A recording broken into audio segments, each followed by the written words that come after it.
Well, I'm not going to be using the Jumbo Old Smoky today, nor the Ugly Drum Smoker, nor the Redneck Roaster, nor the Lod Grill, nor the Weber, nor the medium-sized Old Smoky. Off work, but I can't cue. You see that? Been coming down like that for days. Actually not.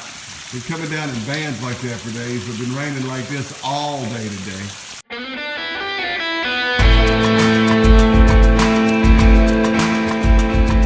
As you can see behind me, the weather is quite bleak. There's an expression in Louisiana, gumbo weather. It usually refers to winter weather, cold, rainy, wet, winter weather. It doesn't snow here. But when it's really cold, people say it's time to eat gumbo. It's not cold, it's still August, but it's been raining for days. I'm gonna call this gumbo weather. I'm sure not cooking outside today. All right, so we're gonna cook up some gumbo, some things you need to know. There's two kinds of gumbo. There's Creole gumbo and there's Cajun gumbo. Creole gumbo is also called okra gumbo. Cajun gumbo is called filet gumbo. That's because in Creole gumbo, the thickening agent is okra. Okra produces this slimy stuff when you boil it, and it makes the gumbo good and thick. Filet is ground sassafras leaves, and it can thicken up the gumbo. A little bit is sometimes put inside the gumbo when you're cooking, and then it's sprinkled on top as you eat the gumbo. So you got okra gumbo and filet gumbo. If you've watched my channel at all, you know I like okra. Guess which kind I'm gonna use. And by the way, I grew up on the east side of the state, just north of New Orleans. I grew up with okra gumbo. Moved to the west side. Sometimes people don't put okra in their gumbo. A little strange to me, you know. Anyway, we're gonna make gumbo inside, because you see that? Even though it's August, I'm calling it gumbo weather. Pray for those folks in Houston. And they've got a good bit of rain this past week. Anyway, Big Lou Barbecue, join me inside for some gumbo. Okay, for your ingredients, well, you're gonna need a poultry of some sort. Smoked turkey works well, but we're using chicken thighs. Guinea hens work well, but chicken thighs work a lot better than chicken breasts because it's juicier. You're gonna need andouille sausage. For okra gumbo, you're going to need okra. I picked this out of my wet, soggy garden yesterday evening. All right, you're going to need one medium to large size onion. You can use white or yellow onions or whatever kind of onion you want. You're going to need 4 ribs of celery. You're going to need 3 to 4 pods of garlic, maybe more if you like a lot of garlic. I like a fair bit. I might throw 5 in there, but I got 4 out here right now. You're gonna need 1 good-sized bell pepper. I did not have a good-sized bell pepper in my garden. I only had 2 small bell peppers, so I'm using 2 small ones instead of 1 good one. All right, you're gonna need a hot sauce. You can use your favorite. I'm probably going to put Tabasco in the gumbo and then top it when I eat it with some Crystal. My rebellious teenage daughter may use Louisiana, that one with the red dot on it. And you're gonna need a Cajun Creole seasoning. You can use whatever brand you like. I make my own and have a recipe video on how to make this Cajun Creole seasoning. It actually comes out right out of the Tony Chachere's cookbook, printed in 1972. So it's very similar to that brand. All right, and I keep it in jelly jars. So shout out to you, Hobo Nickel Barbecue, king of the jelly jars. All right, and that's about it, guys. You're gonna need some water, and you're gonna need some flour and some sort of oil for the roux. And that's it, Big Lou Barbecue. Okay, I'm gonna be cooking on an induction stovetop. It's not a regular glass top, which means you have to have a ferrous metal, something like cast iron or steel to cook on, because it cooks with induction magnetic technology. When you have that, you can put a piece of parchment paper down on top of the stove and stop the pots from scratching it. So, Meathead, if you're listening, this is what I use parchment paper a lot for. It does not burn bad at all. Check out Meathead's channel. All right, I'm gonna use this pot right here, and I've had it for about a year, and getting it a good season on it's been kind of hard. You've seen me cook jambalaya in it twice. My wife made chicken noodle soup in it the other day, but then I saw a video by Ori at Go Outside and Cook, and he gave a great video on how to season cast iron in layers. I've always seasoned them in the oven, but I seasoned it last night and I did some more this morning, and I think this is gonna be great for this gumbo. I'll be making the roux in this, all right? Old Griswold pan with a wooden handle on it. Love this. So I'll be making the roux here, and we'll be making the gumbo right there. Big Lou Barbecue. Okay, I got all 8 chicken thighs in here covered with water. They're still frozen, but we're gonna be boiling them till they're cooked all the way through and making chicken stock at the same time. When they're done, I'll pull the chicken out, take the meat off the bones, take the skin off the meat, throw the skin and bones away because I've already made stock with it, and save the meat. So we're gonna let that boil. What we need to do now is make this roux. So I've got this Griswold cast iron skillet set up, and we're gonna put in some bacon grease. Look, I keep bacon grease in jelly jars. Save your bacon grease. You never know when you're gonna need it. And it's like free oil, you know? That's probably about enough right there. All right, and once it gets melted, I'm gonna go ahead and turn it down some.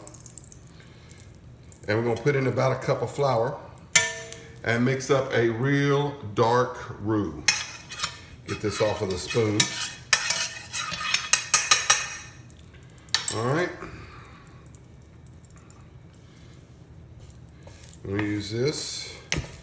And I got about a heaping cup of flour, a little more than a cup. And we're going to just mix this into this hot bacon grease. And you want this roux to look like melted chocolate. You do not want it burned, so you want to turn it down to about medium-high heat. And you want to get the roux going well. I may need to add more bacon grease to this though, so let's do just that. That's probably good right there. And we're gonna have plenty of roux. Plenty of roux. Look, a lot of people think gumbo's a soup. Heard somebody talking about gumbo soup one time from New Mexico. Gumbo is not a soup. It's a lot closer to a stew than a soup. But it's really basically a big thick gravy that you serve over rice with lots of stuff in it. Yeah, I'm gonna need even more bacon grease. Even more. Just to go ahead and empty out this jelly jar. All right, that's okay. I got 2 more jelly jars full of bacon grease in the refrigerator. We're gonna get this roux going, and I'll show you what it looks like when we get it dark. Big Lou Barbecue. Okay, this roux is about this color of like melted milk chocolate.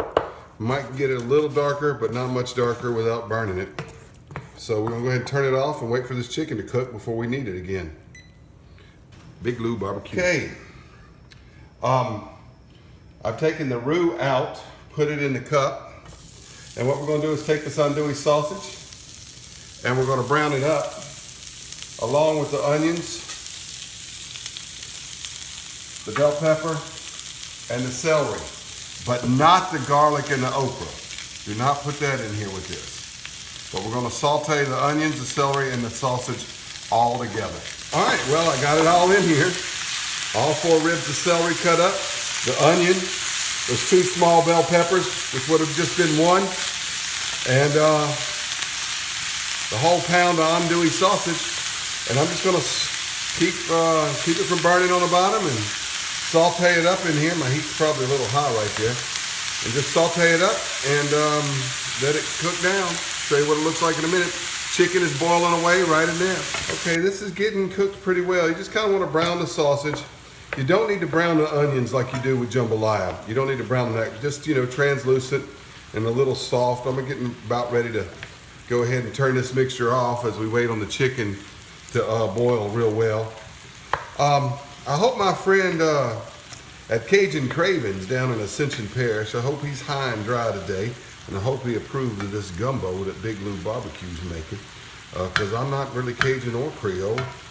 I guess my ethnicity is redneck, I don't know. But I sure do like to cook gumbo, jambalaya, and all that other good Cajun and Creole food. I also hope that Ellen over in Houston with Ellen's Homemade Delights, I pray she's doing safe too. Check her channel out. She's got a great cooking channel. Does a lot of good Southern cooking in her kitchen. So I want to mention Ellen's Homemade Delights as well. So it's Cajun Cravings and Ellen's Homemade Delights. And there's another channel I'm going to mention here in a little bit. Stay tuned. Do not go away. I'm going to go ahead and turn this off. We're going to wait on the chicken to cook. Big Lou Barbecue. This chicken is done. So grab these thighs out of here. Put them in a bowl. Let them cool enough to touch. Pull the skin and bones off. Keep the meat. And while I do that, I'm gonna go ahead and turn this stock off, but the stock looks real rich, the way it's supposed to be. And once I get this chicken cools down and the meat comes off the bones, we'll assemble the gumbo and get it cooking. Okay, it's now time to assemble the gumbo. I took the chicken out, let it cool, removed the bones and skin, fed the skin to my 3 happy dogs. They love to have it, and threw the bones away. I don't give my dogs chicken bones. All right, first thing we need to do is get into that chocolate looking roux that we made. It's not made out of chocolate. It's just a good, thick, dark, non-burned roux. But I told you it's gonna look like melted chocolate. All right, that we made with the bacon grease earlier. I poured it off into this cup. I want to get as much of it in there as we can. Get off of there. Get on off of there. Yeah. Get all that roux into there. Mix it up off of here. We want it all in there. All right. We're gonna dump this sausage and onions and celery and everything into here.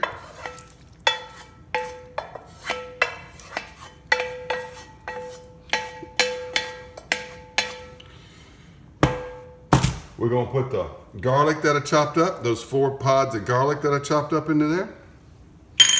Gonna put the chicken in here. You want to put that chicken into bite-sized pieces. You don't have to chop it real small. Bite-sized pieces is just fine. Just about like that. That's all the chicken meat. Kind of start stirring it. And you see that roux making it that dark gumbo color. And when it comes to a boil, it's gonna look real, real good. It's gonna taste real, real good too. All right, we gotta get some flavor in it. All right, hot sauce. I'm gonna go with Tabasco. I picked up the Crystal, by the way, but I'm gonna go with Tabasco. All right, I don't know, maybe an ounce or so of hot sauce. You don't want your gumbo too hot. You can always add more hot sauce. All right, so if you're one that a pepperhead kind of like me that just wants everything really kind of hot, you don't need to make everything super hot. You can always add more hot sauce to yours and let everybody else enjoy theirs. I used to kind of be snobby about it. Oh, if you don't want to eat it hot, you know, but you don't need to do that. All right, Cajun Creole seasoning. This is where the salt comes from. I don't know, probably 2 ounces. Just kind of eyeballing it. I make gumbo a lot, and this is about how much I want to put in there. I'll probably taste it later, and if it needs more salt, I add more Cajun Creole seasoning. It's the way you do it with the Cajun Creole seasoning. If it's salty enough, it's seasoned enough.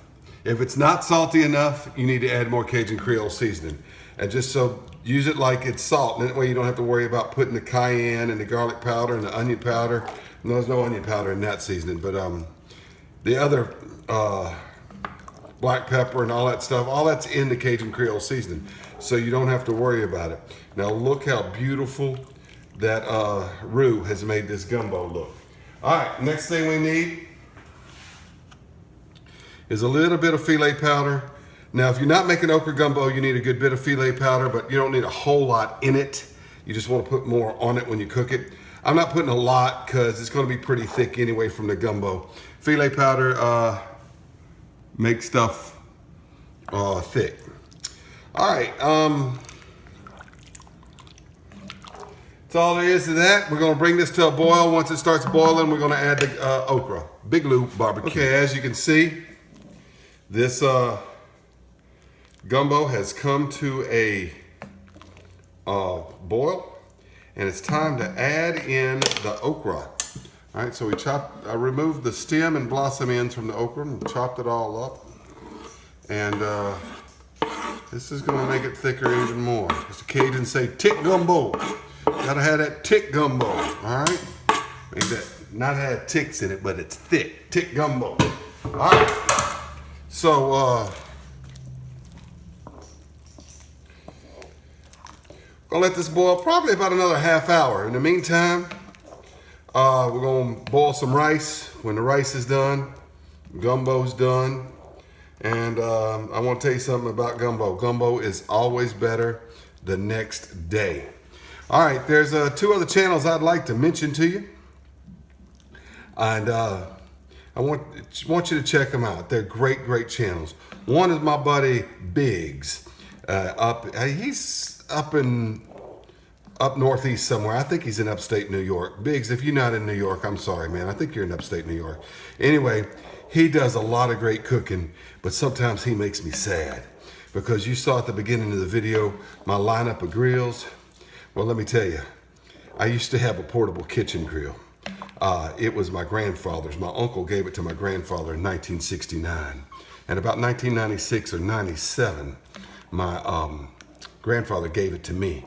And man, I learned to do a lot of barbecue on that thing. In fact, that was the first piece of equipment I ever really made good pulled pork on. And I loved that portable kitchen. Those days I lived in a trailer park. It was pretty much the only grill I had, and I used it near about every day. When my wife, after my daughter was born, my wife and I moved in the house. And when I say trailer park, I mean RV. I mean an RV trailer park. I don't mean like a mobile home. And man, it fell off the back of my truck and in that move, and it cracked, and I thought my dog had died when that grill went. Anyway, Biggs has a portable kitchen, and he cooks on that, and he's got a lot of other grills too that he cooks on, and he cooks at his home too, and he is a fabulous cook. Check out Biggs Home Cooking. Great guy. Okay, this gumbo is done. The rice is done, and it's time to serve it. So I've got a mound of rice here.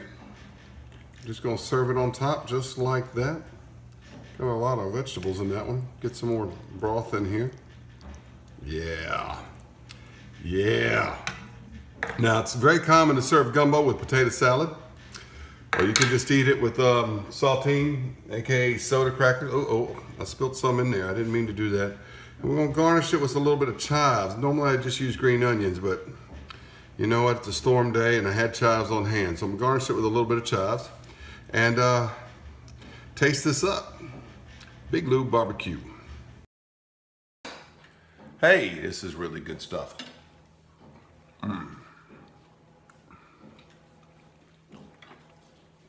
Great gumbo. It's common to serve gumbo with potato salad, or you can just use a sleeve of saltine crackers. I want to give a shout out to Lassie's Food and Barbecue, run by a fella named Lars, and he is from Stockholm, Sweden. I've been to Europe twice, but I've never been to Sweden. I'd love to go. Check out Lassie's Food and Barbecue. This man can cook, and he doesn't just cook Swedish food either. He cooked some Greek and Mediterranean food the other day, and I saw him this morning cooking Texas chili. All right, he can do lots of good things. Check out Lars at Lassie's Food and Barbecue. All right, Big Lou Barbecue. This is some delicious gumbo. I'm gonna get back to eating it on this rainy day. Praying for all those affected by the storm. Big Lou Barbecue, thank you for watching.